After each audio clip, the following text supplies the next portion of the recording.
पर हे प्रियों, क्या बोल रहा है? पर हे प्रियों, तुम अपने अति पवित्र विश्वास में उन्नति करते हुए, और आगे पवित्र आत्मा में प्रार्थना करते हुए, 21 पद, अपने आप को परमेश्वर के प्रेम में बनाए रखो और अनंत जीवन के लिए हमारे प्रभु यीशु मसीह की दया की बाट जोते रहो। अब कुछ प्रैक्टिकल एप्लीकेशंस या लागूकरण की कुछ बातें वो कलीसिया के लोगों को दे रहे हैं। क्या बता रहे हैं? हे प्रियों, और जैसे कि मैंने आपको बताया, हमारा जो मुख्य उद्देश्य है इन वचनों को समझने का, कोई थियोलॉजिकल डिबेट से रिलेटेड या संबंधित हमको चीज़ों को यहाँ नहीं लाना है। मुख्यतः हमको यहूदा के विश्वास को गौर करना है। वो क्या विश्वास करते हैं, उनके मन में क्या चल रहा है। ठीक है, तो यहाँ पर हम पढ़ते हैं, देखिए पढ़ रहे हैं, ये पर हे प्रियों, तुम अपने अति पवित्र विश्वास में उन्नति करते हुए। अब यहाँ पर यहूदा एक बात को जिक्र कर रहा है। वो कह रहा है कि हमारा जो विश्वास है वो अति पवित्र है। इस बात को पढ़ने के बाद मुझे कुछ ऐसा लगता है यहूदा के बारे में कि यहूदा जो विश्वास हमको मिला है प्रभु यीशु मसीह के द्वारा, उस यहूदा के लिए यह विश्वास कोई साधारण बात नहीं। यहूदा के अनुसार यह विश्वास बहुत ही पवित्र है, और केवल पवित्र नहीं बोल रहा, वो अति पवित्र है। मतलब उसकी वैल्यू को यहूदा समझते थे कि वो कितना कीमती और मूल्यवान है। पता है क्यों? क्योंकि याद रखिएगा, यहूदा उसका हाफ ब्रदर या छोटा भाई होने, यानी यीशु मसीह का हाफ ब्रदर होने की वजह से उसने यीशु मसीह को देखा, यीशु मसीह के साथ में रहा, और यीशु मसीह के बलिदान को भी उसने देखा, अनुभव किया। और इतना कुछ गौर करने के बाद में उसको समझ में आया कि यीशु मसीह पर विश्वास उसे कैसे प्राप्त हुआ है, कैसे यीशु मसीह ने उसके लिए दुख उठाया है, कैसे यीशु मसीह ने अपने आप को जलील करवाया ताकि हमारा जो रिश्ता है परमेश्वर के साथ बन जाए। ये विश्वास हमको प्राप्त हो। और इस विश्वास की कीमत मैं समझता हूँ यीशु मसीह के चेलों को बहुत ज़्यादा पता थी, जिन्होंने यीशु मसीह के साथ रहकर यीशु मसीह के उस दुख, उसके उन कष्टों को देखा है। और वे लोग इस बात को समझते थे क्योंकि उन्होंने यीशु मसीह के इन सारे जीवन और उसके दुख परेशानियों को देखकर अनुभव किए। इसलिए विश्वास की कीमत उनको पता थी कि यीशु मसीह की मृत्यु के द्वारा ही ये विश्वास हमको प्राप्त हुआ है। और इस बात को पढ़कर मुझे यहूदा के विचार, यहूदा के विश्वास पर बहुत ही आश्चर्य होता है कि वो कितना ज़्यादा इस विश्वास को कीमत दिया, कितना वैल्यू उसने इस विश्वास को दी। और जैसे हम पढ़ते हैं पतरस के पत्री में भी कि पतरस इस विश्वास को सोने चांदी से बढ़कर वो मानता था, तभी तो वो बातें उन्होंने लिखी।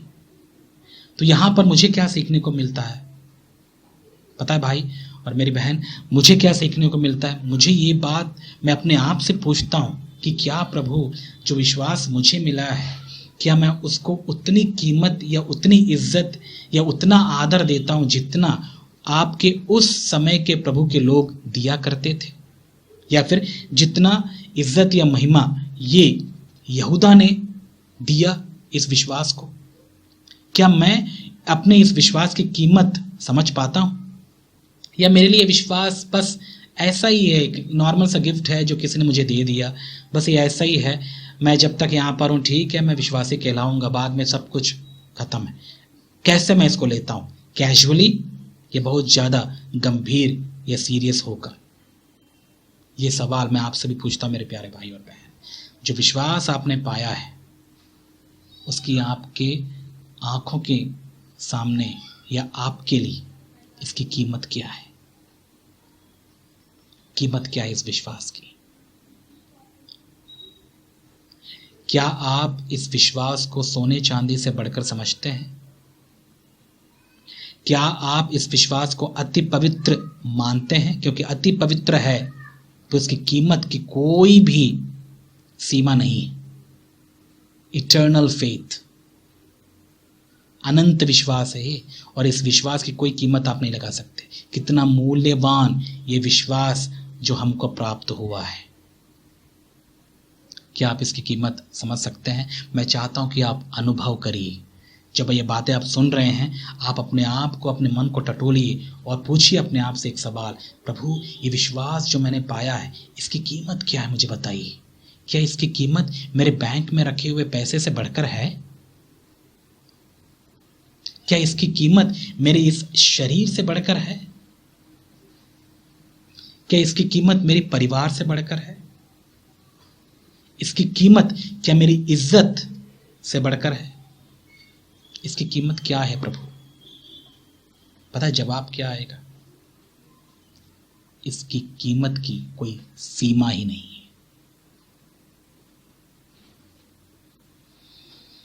ये एक अनंत विश्वास है जो हमको प्राप्त हुआ है, गिफ्ट। प्रभु पर विश्वास ये प्रभु का दान है। हमने अर्जित नहीं किया, अच्छे कामों के बदले में हमने ये नहीं पाया है। ये विश्वास हमें प्रभु ने अपनी दया, अपने प्रेम, अपने अनुग्रह से हमें दान कर दिया। यही तो हम बाइबल में पढ़ते हैं।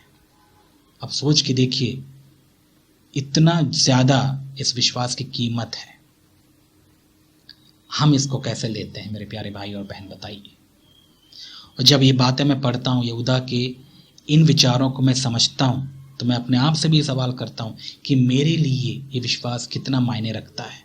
क्या मैं इस मसीहत की इस परिपक्वता के लेवल तक आ चुका हूँ या स्तर तक आया हूँ जहाँ पर मैं भी यही अनुभव करूँ जहाँ पर यहूदा भी, जैसे यहूदा अनुभव कर रहा है, और उस अनुभव से उसने ये बातें बताई कि ये विश्वास जो है अति पवित्र है, उसके लिए इसकी कीमत नहीं लगा सकता कोई। क्या मैं भी इस लेवल तक पहुँच पाया हूँ या नहीं? कई लोग इस लेवल में आते आते ही दम तोड़ देते हैं। मैं आपसे पूछता हूं, आपके विश्वास का स्तर क्या है? किस लेवल तक या स्तर तक आप पहुंचे हैं? क्या आप इस स्तर तक पहुंच पाए हैं जब आपको ये विश्वास वही अति पवित्र लगने लग रहा है? क्या आप इस लेवल तक आप पहुंचे हैं जब आपको ये विश्वास सोने चांदी से कीमती लग रहा है? क्या आप यहां तक पहुंच पाए हैं कि ये विश्वास आपको इस संसार के हर एक बातों से बढ़कर लगता है? यदि नहीं लगता तो ये पढ़ना, ये बाइबल अध्ययन व्यर्थ है आपके लिए कोई फायदेमंद नहीं होगा। क्योंकि झूठे शिक्षकों को परखना या अपने विश्वास में बढ़ना वही समझ पाते हैं जो अपने विश्वास की कीमत को पहली बार समझते हो। और जैसे कि मैंने कई बार आपको ये उदाहरण दिया ईसौ का, ईसौ जैसे मसीही आज के समय में कई ज्यादा हैं। वे अपने विश्वास की कीमत नहीं समझते हैं, इसीलिए तो वे संसार में मज़ा लेने के लिए, मज़ा करने के लिए अपने इस विश्वास को बेच डालते हैं, शैतान के हाथ में दे देते हैं, जिसके बदले में शैतान उनको इस संसार की खुशियाँ दे देता है। संसार या भौतिक चीज़ों की जो भी चीज़ें हैं ये संसार की, वो चीज़ें उसके बदले वो दे देता है, और हम बड़ी खुशी से इन चीज़ों को ले लेते हैं और अपने विश्वास को बेच देते हैं शैतान को। क्यों? ये वही विश्वासी हैं जो कभी भी इस विश्वास की कीमत को उन्होंने समझा नहीं, और ऐसे लोग प्रभु की नज़र में तुच्छ माने जाते हैं। ईसौ को परमेश्वर ने तुच्छ जाना क्योंकि ईसौ ने अपने पहलौठे होने का अधिकार, जो कि नए नियम के लोगों के लिए विश्वास को दर्शाता है, उसको उसने संसार के उस भोजन के लिए या संसार के इस कबाड़ी चीज़ों के लिए उसने अपने आप को बेच दिया, उसको बेच दिया। आप क्या समझते हैं? आप क्या समझ रहे हैं मेरे प्यारे भाई और बहन? आप बताइए, आप सोचिए, क्या विश्वास की कीमत आप लगा सकते हैं? तो ये बातें क्या आप नहीं सीख पा रहे यहूदा के जीवन से? उसके जीवन को आप गौर करके देखिए, कितना मूल्यवान उसने इस विश्वास को समझा। और हम जो प्रभु के शिष्य हैं, भले ही हम इस लेवल तक या इस स्तर तक अब तक ना पहुंच पाए, जब हमको विश्वास अति पवित्र लगने लगे, तो हम क्या कर सकते हैं? हम सिंपल सी एक बात कर सकते हैं, वो ये कि प्रभु से हम दुआ करें कि प्रभु मुझे इस विश्वास की कीमत समझने के लिए पवित्र आत्मा सहायता कीजिए, ताकि मैं इस विश्वास की कीमत को समझूं, ताकि मैं इस विश्वास को शैतान के हाथ में ना बेच दूं इस संसार के कुछ चीज़ों के लिए। ये बात देखकर मुझे बहुत दुख होता है मेरे प्यारे भाई और बहन। कई विश्वासियों को मैं देखता हूँ इस संसार की चीज़ों के लिए, संसार के मज़े के लिए, संसार की भौतिक चीज़ों में, इस संसार के भौतिक चीज़ों को प्राप्त करने के लिए वे अपने विश्वास को भी दांव में लगा देते हैं, समझौता कर बैठते हैं। ये कौन है? ये वही ईसौ के फॉलोवर्स हैं। ये यीशु मसीह के फॉलोवर्स नहीं हैं, ये ईसौ के लोग हैं। ईसौ ने तो दाल के लिए अपना विश्वास बेच दिया, और आज हम संसार में कुछ समय का मज़ा लेने के लिए अपने विश्वास को बेच डालते हैं। और ये संसार की चीज़ें, जैसे याकूब ने अपने भाई को दाल परोसा, ऐसे ही ये संसार हमको हर प्रकार की गंदी चीज़ें, वो चीज़ें जो परमेश्वर के विरुद्ध वो परोस रहा है, और हम बिना सोचे समझे उन चीज़ों को हम प्राप्त करते रहते हैं, क्योंकि हमें उन चीज़ों में मज़ा आता है। संसार के लोग मज़ा करते हैं, वे तो उसी में ही है, और हम क्या करते हैं? अपने विश्वास को दे देते हैं, बेच देते हैं, अदला बदली कर लेते हैं। अब मैं नहीं समझता कि आप कितना इन बातों को समझ पा रहे हैं, लेकिन जितना भी आप समझ पा रहे हैं, मैं दुआ करता हूं कि प्रभु आपकी सहायता करे इन बातों को समझने के लिए। और याद रखिएगा, जो बातें अभी हम सीख रहे हैं, हो सकता है आज हम इन बातों को पूरा ना कर पाएं, लेकिन इन बातों का हम आगे और भी पढ़ेंगे। लेकिन आज जो हमने इस पद से एक मुख्य बात हमने सीखी, यहूदा के उस विचार पर हम गौर किए, उस विश्वास पर हम गौर किए कि उसने उस विश्वास को, जो यीशु मसीह पर विश्वास करने के द्वारा उसे प्राप्त हुआ, उस विश्वास की वो कीमत क्या अपने लिए रखता है। और इससे हम अपने आप को भी परख सकते हैं, जांच सकते हैं, और ये देख सकते हैं कि हमारा विचार इस विश्वास के प्रति क्या है। हम इसको कितना वैल्यू देते हैं, कितना इसको मुख्य स्थान देते हैं, हम इसे कितना इज्जत देते हैं।